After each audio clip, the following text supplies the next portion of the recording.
In order to send laser cuts from your personal laptop or personal desktop computer, you'll need to first download the drivers for the laser cutter that we have in the lab.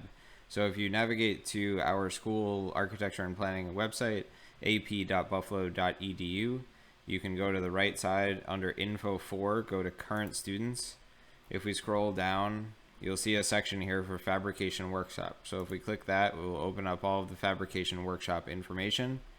On the right side, under the Help section, download the laser cutter drivers will send you to an external link for Universal Laser Systems.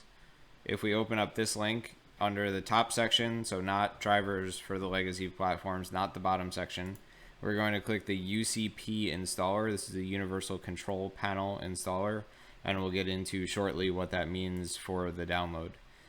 There's going to be a link that pops up to download UCP Installer. You'll click that, and it's going to download an exe.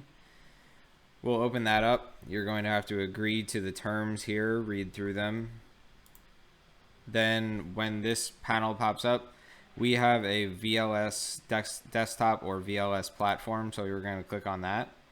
And then we want to install the universal control panel and the printer drivers. So what this will allow us to do, the control panel is going to be what allows you to view your own files and preview them and make sure that you sent them properly. And the printer driver is the actual physical printer that will allow you to actually send files that are ready to send to the laser cutter. If we click next, we're going to select the VLS 6.60/75. I'm not going to go any further than this step because it's going to require a reboot of my machine. So for the sake of the tutorial, I'm only going to go this far. If you click next, it will finish the install, and then it will automatically require you to reboot after that.